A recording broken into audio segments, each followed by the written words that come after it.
The Marriage Conversation. Discovering new pathways to intimacy in marriage. With your host, Dr. Stephen Frew.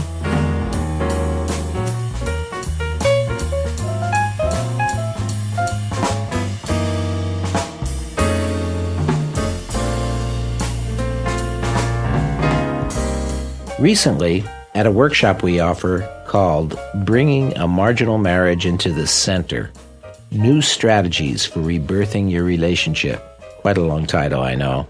A woman came up to me and asked, "How did you get so passionate about marriage?" Here's what I told her. You know, everyone has a journey. Everyone's on a journey of discovery and revelation or is about to begin one.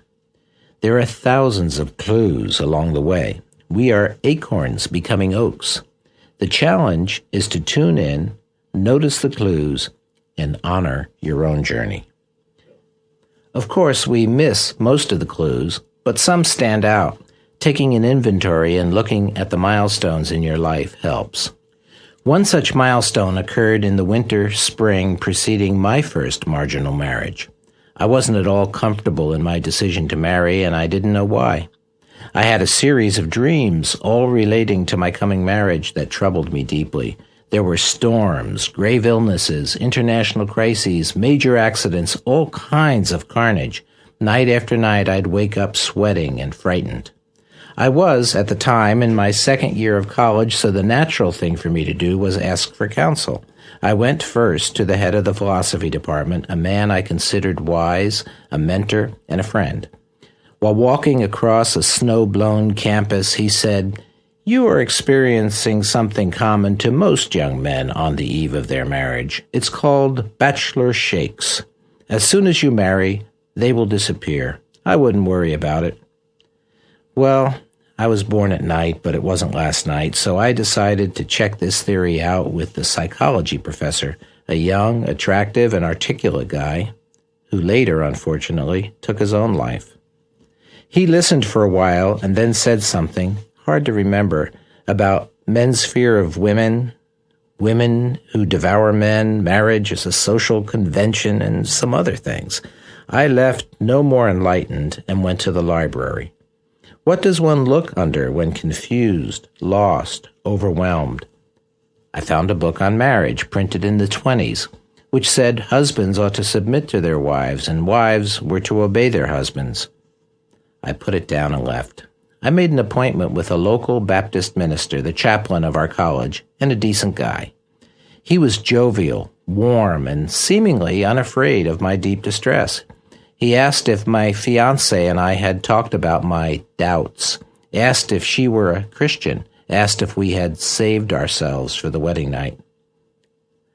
I left his office and walked out into a starless night. I called my brother, who was himself in the early stages of a more than marginal marriage. He said, "I hope you do better than I did." Winter turned to spring. My fiancée visited on Easter break, and we had a wonderful, romantic time. 8 weeks later, we married. As we were leaving the church, I launched into one of the worst colds I'd ever known. Everything hurt. Every faucet was running. I was woozy, feverish, sore. I was miserable. We drove in this fashion to the first night of our honeymoon. Adele Davis, in her classic book, Let's Eat Right to Keep Fit, calls colds frozen tears. I was grieving, but did not yet know it. That was the beginning of my awareness that not only I, but most people had no idea of what they were doing when they married. My initial journey took me into psychotherapy. I earned a Master's of Divinity, a PhD in clinical psychology, studied couples I counseled and coached for clues about the ingredients of successful choices and successful relationships. I slowly discovered not only a need to understand what couples were looking for in relationship, but an even deeper need to help them frame their needs in a model or a paradigm that could contain their relationship throughout the growth and changes that marriages experience over time. This discovery was the beginning of the With These Rings project. If this conversation is interesting to you, check out our website for more, themarriageconversation.com. This is Stephen Frew.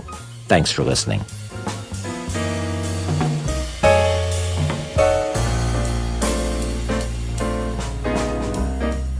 Thanks for listening to The Marriage Conversation. If you have any comments or questions, we'd love to hear from you.